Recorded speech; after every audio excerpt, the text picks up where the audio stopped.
daughter yesterday afternoon. And she asked me, she said, "Mom, what are you thinking about?" And I said, "I'm thinking about what to say at the Arrowsmith breakfast tomorrow morning." She said, "No problem. I'll tell you what to say." I said, "Fabulous. She's turning into a public speaker. This is great. Tell me. I'd really like to hear." So she says, "Tell them, thank you for coming," she says. "Tell them this meeting is all about Arrowsmith. And I think that more schools should have Arrowsmith so that other kids can get the help the same way I do. I'd like to tell you what brings me here to this day, to this point of having a 10-year-old child who knows so deeply in her heart that more children need to be able to access this program, really country or worldwide.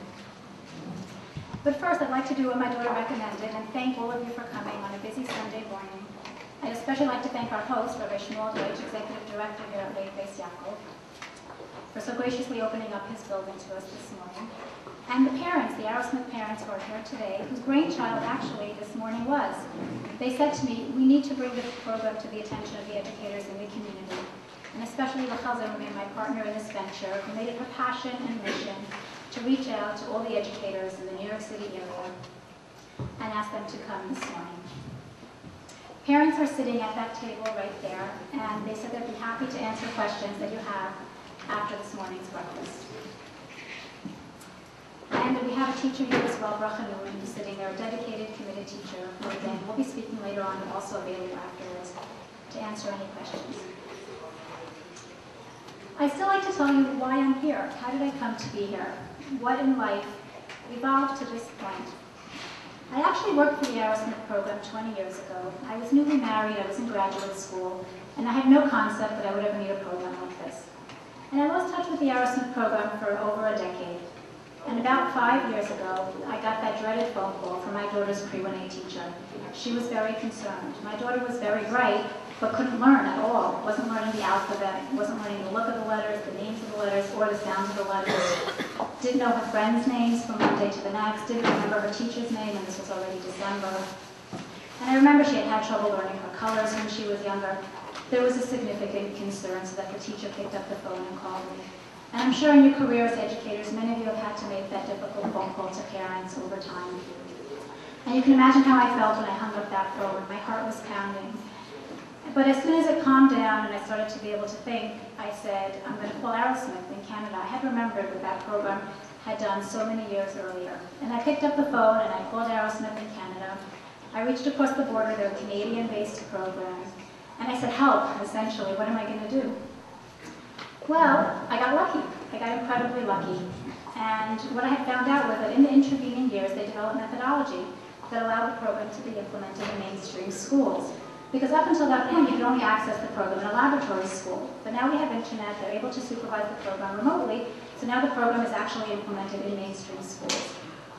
So armed with all of that information, I became resolved. I was going to make sure we were going to have Arrowsmith in New York for my kids. And with the help of Rabbi Heshi Glass at the time, who was principal in New York, who many of you know is now principal of EULA in Los Angeles, and parent advocates essentially, we were successful in bringing the program down to New York.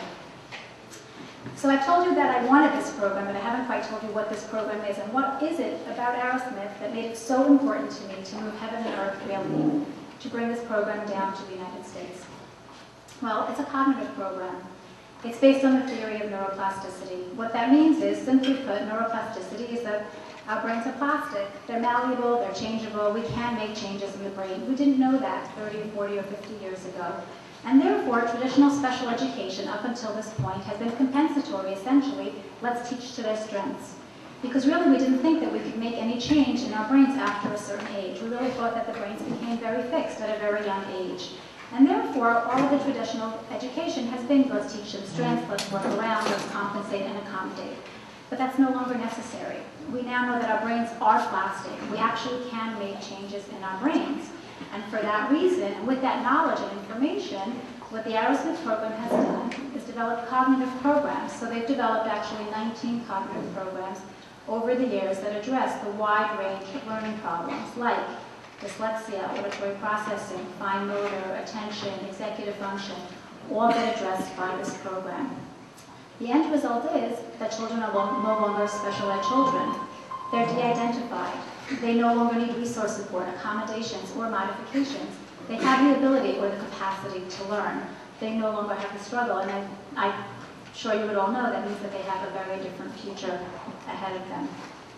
Interestingly enough, the program has been implemented actually in the publicly funded system in Toronto for the last 12 years in 7 of the elementary schools there in Toronto. And they've done a number of studies over the years, and the summary of many of the research studies are in the brochures that you have. And I just want to point you to one study, and I have a copy here if anyone is interested in looking at it afterwards. It's a 2007 follow-up study, and it very specifically speaks to what we just spoke about. Children at the end of this program, for the most part, did not need resource support. They were able to follow many students into high school and university and college. These students no longer needed support. Certainly all the students that completed the program no longer needed support. That's incredibly significant. We also have here with us today a number of principals, 2 principals that are implementing the program in their schools in New York, who are gracious enough to take time out and come and share with you some of the experiences and observations and changes that they've seen in their students over the last 2 years. Rabbi Eliyahu Teitz, I had the pleasure of meeting him. He's the Associate Dean of the Jewish Educational Center, otherwise known as the JEC in Elizabeth, New Jersey. I had the pleasure of meeting him a number of years ago. Very, very dedicated, committed principal who is very involved and cares about each individual child. He was the first school, the first New Jersey Jewish school to implement the program, and I thank him dearly for coming all the way from Elizabeth, New Jersey. Rabbi Teitz is going to say a few words.